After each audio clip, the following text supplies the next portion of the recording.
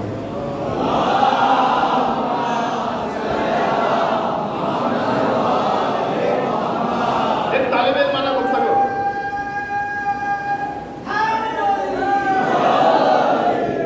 آپ جیسے چاہے سنیں. مجھے ایک طالبانہ کی گفتگو آپ کی خدمت میں پیش کرنی ہے. گنتی کا ایک عدد ایسا وجود جس کے وجود سے پہلے کوئی چیز موجود نہیں. تو میرا خدا تو وہ ہے کہ جس نے اس گنتی کے ایک کو بھی وجود عطا کیا. سارے مسلمان خاموش. ایک 11 سالہ معصوم بچہ ہو گیا. اب یہ یہودی عالم سمجھ گیا کہ یہ بچہ جو ہے نا کوئی معمولی بچہ نہیں ہے.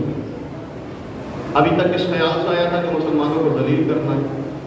پہلے ہی حملے میں بچے نے اس کو بیک فٹ پر جانے پر مجبور کر دیا. ابھی تک بڑبڑ کر حملہ کر رہا تھا. اب اسے خطرہ محسوس ہوا. اب ادھر بچہ پھر سینے کو تان کر اس یہودی کی آنکھوں میں آنکھیں ڈال کر کہہ رہا ہے کہ بتا تیرا دوسرا سوال کیا ہے. اچھا معلوم ہے اس کو اپنی بات تو رکھنی ہے نا. اب یہ میدان سے فرار نہیں کر سکتا کیونکہ بہرحال گفتگو چھڑ چکی ہے.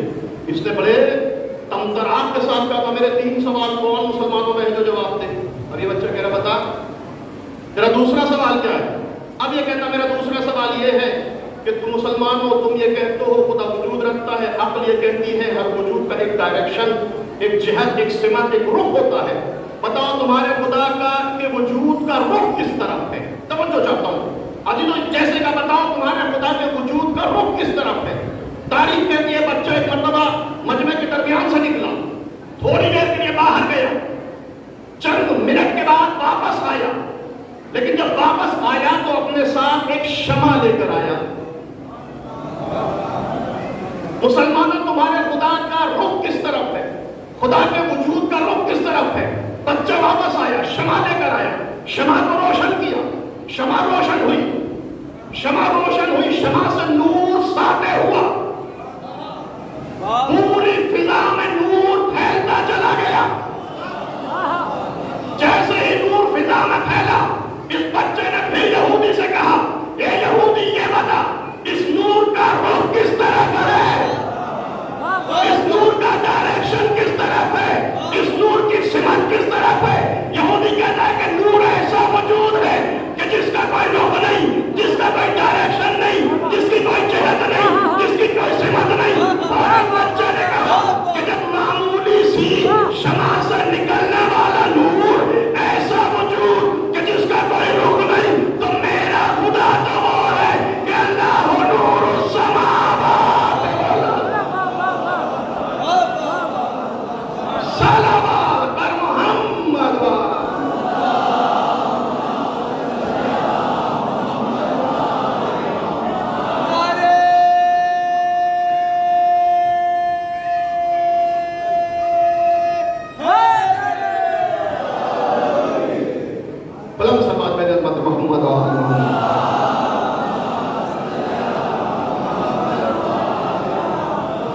معمولی سی شمع سے جو نور نکلا اس کا کوئی رخ نہیں, اس کے کوئی ڈائریکشن نہیں.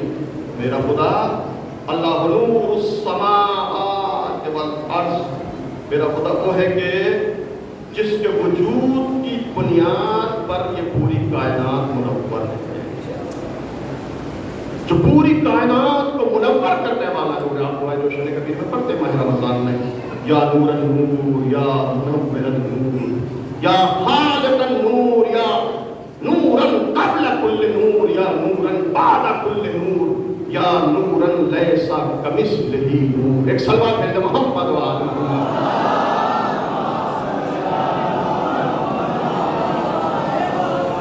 اس سے پہلے کوئی نور نہیں, اس کے بعد کوئی نور نہیں, اس جیسا کوئی نور نہیں. ساری نورانیت اس کے نور کی مضمون منت ہے. توجہ چاہتا ہوں ہر نور اس کی وجہ سے منور ہے. اس کائنات کو نور عطا کرنے والا وہ ذات پروردگار.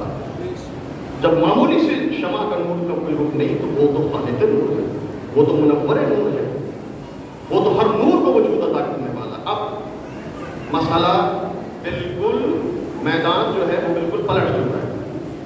آیا تھا اس خیال سے کہ مسلمانوں کو ذلیل کرنا ہے, اب یہ بچہ جو ہے دانت کھٹے کر رہا ہے، یہ حملہ کر رہا تھا. بچے کے حملے ایسے ہیں کہ اب یہ برداشت نہیں کر پا رہا، دانت کھٹے کر دیے بچے نے 2 ہی سوال میں. اچھا یہ بھی یاد رکھیے گا، اگر یہ یہودی اس خیال سے آیا ہوتا کہ توحید کو سمجھنا ہے، نبی نے توحید نعرہ توحید بلند کیا تو سمجھنا توحید کسے کہتے ہیں، حقیقت توحید کیا ہے، اگر اس خیال سے آیا ہوتا تو بچے کا یہ رخ نہ ہوتا. یہ آیا تھا کہ ذلیل کرنا ہے، تو بچے نے بھی اس حدیث پر عمل کیا کہ تکبر مع المتکبرین عین التواضع، مغرور اور متکبر لوگوں سے غرور سے پیش آنا ہی تواضع اور انکساری ہے. اسلام اس فلسفے کا قائل نہیں ہے کہ اگر آپ کے گال پر کسی نے تماچا مارا تو دوسرا گال بھی آپ اس کی خدمت میں پیش کرتے ہیں. اسلام کہتا نہیں، اگر پہلے ہی مرحلے میں ظالم کو نہ روکا نا تو وہ اپنے ظلم میں آگے بڑھتا چلا جائے گا، ظالم کو جرأتیں ملتی چلی جائے گی. لہذا پہلے ہی مرحلے میں اس کے ظلم کو روک دو، پہلے ہی مرحلے میں روک دو. بچہ اب اسی فلسفے پر عمل کر رہا ہے. اگر کچھ سیکھنا آیا ہوتا تو بچہ درس توحید دے دیتا. یہ آیا تھا اس خیال سے کہ مسلمانوں کو ذلیل کرنا ہے، تو بچے نے یہی رخ اختیار کیا. توجہ، 2 سوال جواب ہو گئے. تیسرا سوال، بچہ کہنے بتا تیرا تیسرا سوال کیا ہے؟ اب یہ بیچارہ ٹھٹک کر آسانی سے کہہ رہا ہے، مجبوری ہے، فرار نہیں کر سکتا، جا نہیں سکتا. اگر کوئی بے غیرت مسلمان ہوتا تو میدان چھوڑ کر بھاگ جاتا. یہ یہودی ہے، مغرور و متکبر عالم ہے، میدان نہیں چھوڑ رہا ہے. بچہ کہتا بتاؤ تمہارا تیسرا سوال کیا ہے؟ پوری توجہ دی کہ مسلمانوں میرا تیسرا سوال تمہارے خدا کے بارے میں، تمہاری توحید کے بارے میں، میرا تیسرا سوال یہ ہے کہ مسلمانوں یہ بتاؤ اس وقت تمہارا خدا کیا کر رہا ہے. پوری توجہ دی. مسلمانوں یہ بتاؤ کہ اس وقت تمہارا خدا کیا کر رہا ہے. ایک مرتبہ بچے نے پھر یہودی کی آنکھوں میں آنکھیں ڈالی، سینے کو چوڑایا، یہودی سے مخاطب ہو کر کہا، اے یہودی عالم، تو یہ جاننا چاہتا ہے کہ اس وقت ہمارا خدا کیا کر رہا ہے؟ تو یہ جاننا چاہتا ہے کہ اس وقت میرا خدا کیا کر رہا ہے؟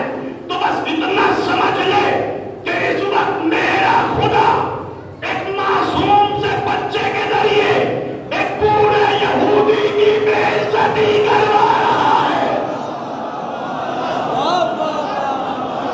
صلوات بر محمد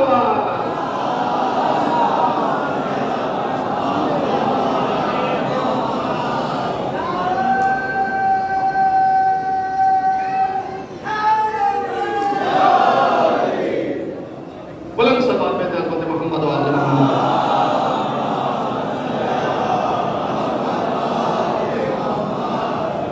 جاننا چاہتا ہے اس وقت میرا خدا کیا کر رہا ہے؟ معصوم سے 11 سالہ بچے کے ذریعے ایک بوڑھے یہودی کی بے عزتی کروا رہا.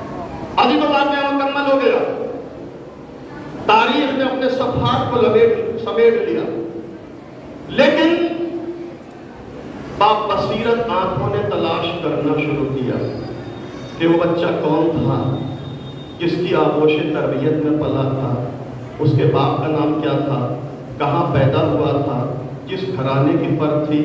تاریخ نے جواب دینا شروع کیا کہ عرب کی کسی ماں میں اتنی جرأت نہ تھی جو ایسے بچے کو پیدا کر دے جو منادی وحدانیت ہو. لہذا وہ بچہ کسی عام گھر کا بچہ نہیں تھا، وہ بچہ کسی عام آغوش تربیت میں پلنے والا نہیں تھا، وہ بچہ کسی عام باپ کا بیٹا نہیں تھا، وہ بچہ کسی عام باپ کا اور عام ماں کا بیٹا نہیں تھا، بلکہ وہ بچہ آغوش بنت اسد کا پروردہ، وہ بچہ زبان رسالت کو چوسنے والا ابو طالب کا بیٹا علی مرتضیٰ تھا. صلوات بر محمد و آل محمد.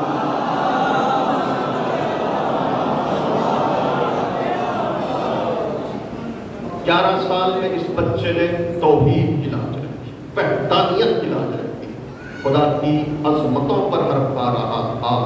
یمنا کی وحدانیت، یہ پیغام توحید کو عام کرنے والا بچہ. ہاں عزیزو، معذرت چاہتا ہوں، مجلس تھوڑی سی طولانی ہو گئی. یہ سلسلہ کل آپ کی خدمت میں پھر پیش ہوگا. خبردار خدا کی ذات میں غور نہ کرنا ورنہ حیرت زدہ ہو جاؤ. تب کو تعقل کرو، تفکر کرو، سوچو، سمجھو، لیکن خبردار ذات خدا میں نہیں. اس کو پہچاننا ہے، اس کی مخلوقات کو دیکھ کر اس کی معرفت حاصل. 11 سال بچے نے منادی وحدانیت بند کر دس سے توحید دنیا. آؤ خدا کی معرفت حاصل کرنی ہے تو علی کے دروازے پر سجدہ کرنا شروع. خدا کو پہچاننا چاہتے ہو تو یہی گھرانہ ہے جو تم کو درس توحید دے سکتا ہے. اور کربلا تو توحید کی جلوہ نمائی کا نام ہے، جہاں توحید کے منارے ہیں، جہاں توحید کی جلوہ نمائی ہے. آپ محسوس کر سکتے ہیں انسان جب مشکلات میں گرفتار ہوتا ہے نا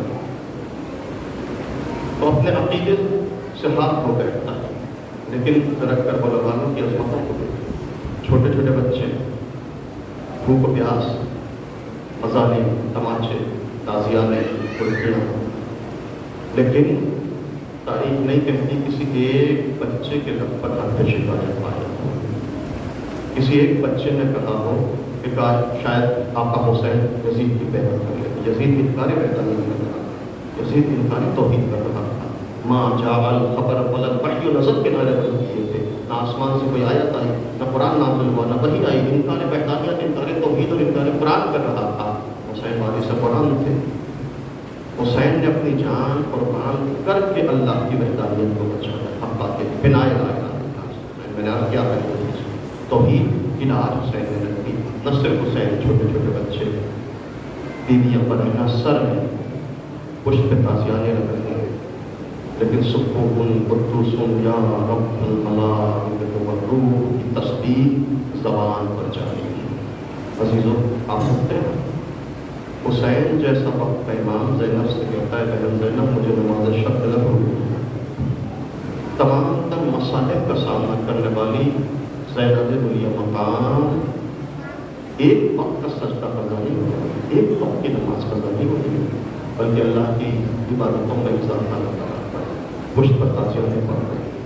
ظالموں کے تماچے چھوٹے چھوٹے بچوں کے رخساروں پر پڑھ رہے ہیں، لیکن وحدانیت کی شمع جلاتا ہوا جلتا ہوا قافلہ کربلا سے کوفے پہنچ گیا. عزاداروں زینب کوفے میں داخل کی جا رہی ہے، زینب کوفے میں لائی جا رہی ہے. کس انداز سے زینب کوفے میں آئی آپ جانتے ہیں؟ زینب 2 مرتبہ کوفے میں آئی. زینب 2 مرتبہ کوفے میں آئی گئی ہے. تاریخ ہے یہ. پہلی مرتبہ زینب سن 35 ہجرے میں کوفے میں لائی گئی ہے، جب مولا علی نے مدینے کو چھوڑ کر کوفے کو دارالحکومت بنایا ہے نا، تب پہلی مرتبہ زینب کوفے میں آئی ہے. شہزادی بن کر زینب پہلی مرتبہ کوفے میں آئی ہے. یہ زینب کا پہلی مرتبہ کوفے آنا ہے، لیکن دوسری مرتبہ سن 61 ہجری میں اسیر بنا کر زینب کوفے میں لائی گئی ہے. اجرکم اللہ، بڑا فرق ہے پہلی مرتبہ میں اور دوسری مرتبہ میں.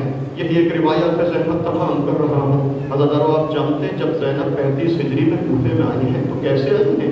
مولا کائنات نے امام حسن کو مدینے بھیجا ہے. میرے لال حسن جاؤ، میری بیٹی زینب کو کوفے لے کر آؤ، میری بیٹی زینب کو کوفے میں بڑے احترام سے لانا. امام حسن مدینے تشریف لائے، زینب علیہ مقام کو اپنے ساتھ لیا. کوفے کے دروازے پر جب واپس پہنچے ہیں نا چند دن کے بعد، تو آپ جانتے ہیں کس انداز سے زینب کو کوفے میں لے کر آئے ہیں. تاریخ کہتی ہے کہ جب امام حسن جناب زینب کو لے کر کوفے کے دروازے پر پہنچے تو ابھی صبح کا وقت تھا، سورج نمودار ہو چکا تھا، بازار کھل چکے تھے. امام حسن نے مولا کائنات کو خط لکھا، پیغام دیا، بابا زینب علیہ مقام کو لے کر کوفے میں آ رہا ہوں. بابا بتائیے کب زینب کو لے کر کوفے میں آؤں، کس وقت زینب کو کوفے میں داخلہ دوں. ایک مرتبہ مولا نے پلٹ کر امام حسن کو پیغام دیا، میرے لال حسن دیکھو ابھی دن کا سورج نمودار ہوا ہے، ابھی بازار کوفہ کھلا ہوا ہے، ابھی نامحرموں کا ہجوم ہے، ابھی بلوائے عام ہے، بازاروں میں رونق ہے، دکانیں کھلی ہوئی ہیں. میرے لال حسن دیکھو ابھی میری لال زینب کو، میری بیٹی زینب کو ابھی کوفے میں لے کر نہ آنا. ہاں جب سورج غروب ہو جائے، جب بازار بند ہو جائے، جب لوگ اپنے گھروں کو چلے جائے، جب سناٹا چھا جائے، جب اندھیرا پھیل جائے، تب میری بیٹی زینب کو کوفے میں لے کر آنا. ادھر سورج غروب ہوا، بازار بند ہو گئے، اندھیرا چھا گیا. حسن ابن علی زینب علیہ مقام کو اس احترام کے